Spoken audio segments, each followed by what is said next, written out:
Pada zaman kuno, di suatu tempat yang dingin di negara Cina, terdapat sejumlah harta karun yang tak terkira jumlahnya. Dan untuk sampai ke tempat tersebut, diperlukan sebuah peta yang disembunyikan di dalam sebuah peti besi yang dijaga oleh seorang ahli kungfu bernama Hu Yidao. Di dunia ini, hanya Miao Rempenglah yang dapat menandinginya.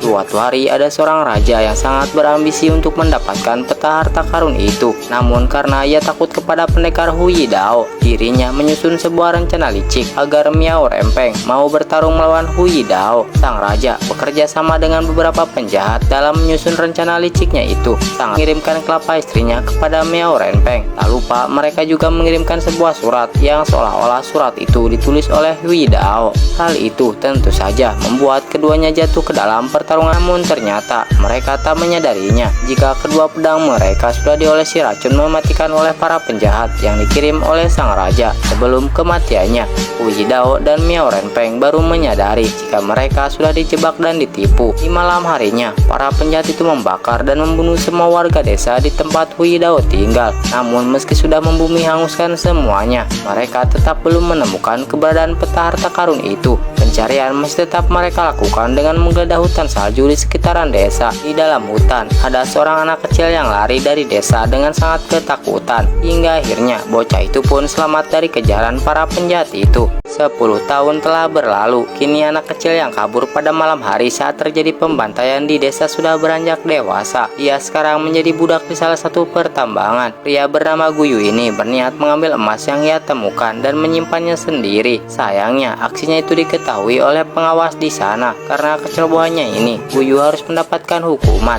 Guyu diikat menggunakan tali di atas kursi. Setiap kali Guyu berontak, maka sang pengawas akan menarik tali yang mengikat lehernya. Untungnya, Guyu menahan dan memberikan serangan balik kepada pengawas itu hingga terpental. Setelah mengalahkan pengawas itu, Guyu melarikan diri. Ia bersembunyi dan akhirnya masuk ke dalam sebuah rumah.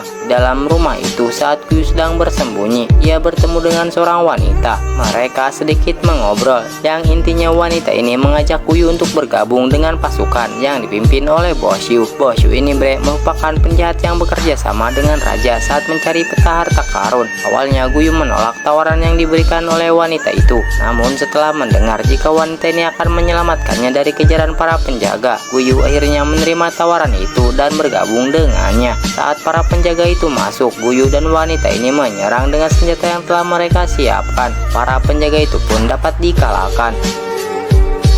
Kemudian mereka berdua pergi untuk menghadap Bos Yu. Setibanya di tempat Bos Yu, mereka berdua malah disuruh untuk saling membunuh satu sama lain. Namun karena Guyu tak ingin membunuh orang yang telah menyelamatkannya, akhirnya Guyu menusukkan pisau itu kepada dirinya sendiri. Karena tekad Guyu, akhirnya Bos Yu menerima ia untuk bergabung ke dalam kelompoknya.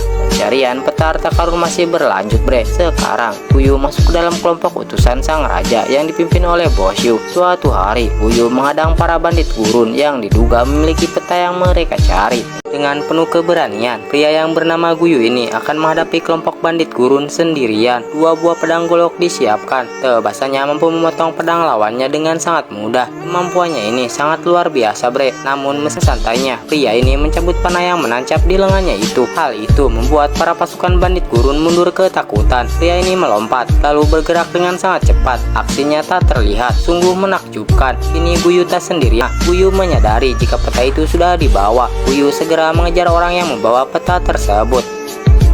Singkat cerita, setelah Guyu berhasil merebut peta itu, Guyu menyerahkan peta harta karun itu kepada sang raja. Tentunya hal ini membuat sang raja merasa senang. Pencariannya selama beberapa tahun membuahkan hasil. Kemudian sang raja memberi perintah kepada bawahannya untuk segera mencari harta karun tersebut. Siapa saja yang menemukannya akan diberi gelar kebangsawanan Markuis. Gelar ini dapat diwariskan ke generasi berikutnya. Hingga akhirnya mereka pun memulai pencarian harta karun itu, yang dimana mereka dibagi menjadi 2 kelompok. Tentunya pencarian harta ini tak akan berjalan dengan mulus jika hanya mengandalkan sebuah peta. Karena menurut rumor yang beredar, pegunungan yang dingin itu dijaga oleh beberapa kawanan serigala terbang. Menurut cerita, para serigala ini merupakan reinkarnasi dari seorang pendekar yang bernama Yu Dao. Tentunya ada peti harta karun, ada juga sebuah kunci.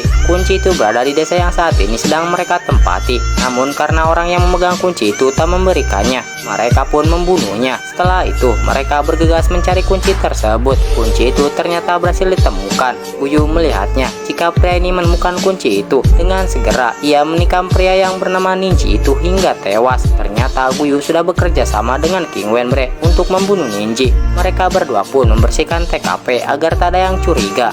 Namun tanpa sengaja, Guyu memegang sebuah gelas yang akan terjatuh sesaat sebelum pemimpin mereka datang.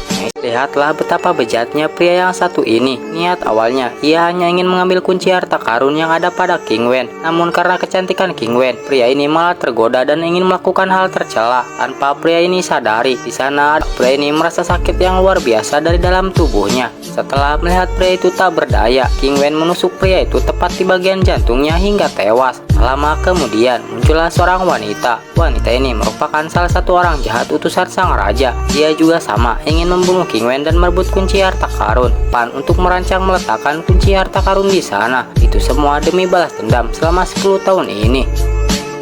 Setelah Guyu menusuk Zhang Shen yang menggunakan kedua pedangnya, sudah dapat dipastikan jika wanita itu telah tewas. Namun saat berpikir ini semua sudah berakhir, tiba-tiba dari belakang King Wen muncul seseorang yang merupakan pemimpin kelompok ini. Dia bernama Boshu. Saat ini Boshu sudah mengetahui jika Guyu merupakan putra dari Hui Dao karena dendam dia ketika sebuah kunci dimasukkan ke dalam pilar batu. Seketika itu juga pegunungan di sana bergemuruh. Lalu dari arah belakang King Wen muncul hembusan angin yang sangat kencang. Angin kencang itu kemudian menyapu bersih salju-salju yang ada di sana. Lalu terlihatlah tumpukan harta karun yang tak terhitung jumlahnya menumpuk di bawah lantai es. Bao Xiu mengeluarkan cairan merah dari dalam mulutnya. Bao Xiu menyadari jika belati yang digunakan King Wen telah diolesi racun. Racun itu menyebar dengan sangat cepat. King Wen mengetahui jika Guyu akan segera datang. Benar saja, dari atas Guyu menerjang dan bersiap. Ternyata pedangnya ini dapat terpisah. Lalu ujung pedangnya kembali menyatu menjadi satu. Kini pedang Guyu menjadi sangat panjang. Kemudian Guyu menghantamkan pedangnya ke lantai es di bawah Bao Xiu. Dengan niat balas dendam atas kematian ayahnya, Guyu melesat menusukkan pedangnya tepat mengenai jantung Bao Xiu. Tusukannya itu sampai menembus tubuhnya. Bahkan lapisan es pun tertembus.